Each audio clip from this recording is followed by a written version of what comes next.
to brand architecture. Now, brand architecture is how a company with more than one brand lays out its brands in such a way that they contribute strategically and in distinct ways to the larger business. Now, these roles, duties, or responsibilities that each brand is given is called its portfolio role. There are four main types of portfolio roles under brand architecture. These are strategic brands, linchpin brands, cash cow brands, and the last one is silver bullet brands. Let's take a look at the first one, which is strategic brands. Now, a strategic brand is the mega brand. It is the mainstay when a brand name is taken. Let's play a little game. What comes to your mind when I say Maggi? I wouldn't be wrong if I showed you this image and this is exactly what you thought of. But did you also know that Maggi not only has noodles but also has pasta, ketchup, flavor cubes, and a whole lot of masalas, including a coconut milk powder. I bet most of you didn't even know that Maggi had all these products under the same brand name, that is Maggi. Now, Maggi noodles here is the strategic brand. It is the main brand under the banner. It is where most of the future profits and revenues are bound to come from. The next one is a linchpin brand.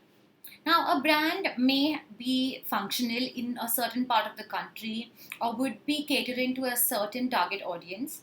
But to reach out to a wider audience or to increase the number of business avenues, it may launch one or more brands. Now, these brands that are launched not necessarily from a money perspective, but more from an opportunity perspective are called linchpin brands. Now, a good example here would be Synthol.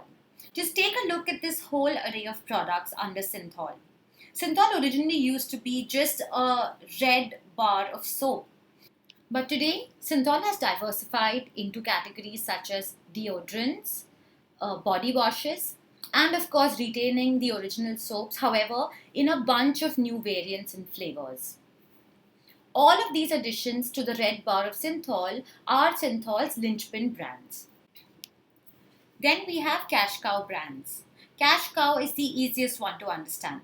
As the name suggests, a cash cow brand is something that churns most of the money for a brand. And it's usually the money earned from a cash cow that is then deployed into launching other kinds of brands and sub-brands, which could either be linchpin or silver bullet brands. Funnily enough, the term cash cow reminds me of milk.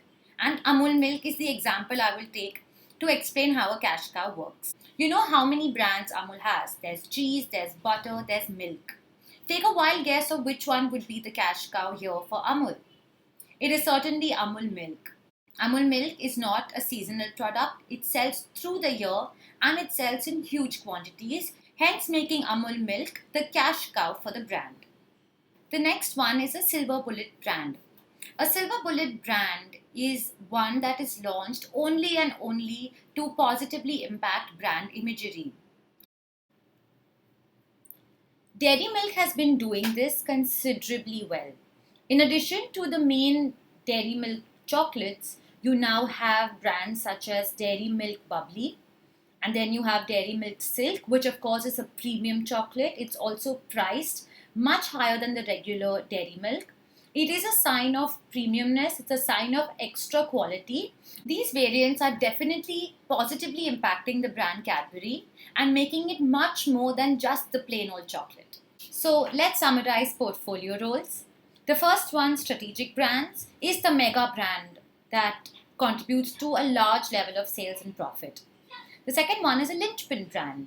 This is a brand launched to acquire more opportunity and cater to a larger audience. Then we have cash cow brands, which is where most of the money is made, and the money made from there is used for other launches. And silver bullet brand, which is a brand that is launched only and only to positively impact brand imagery.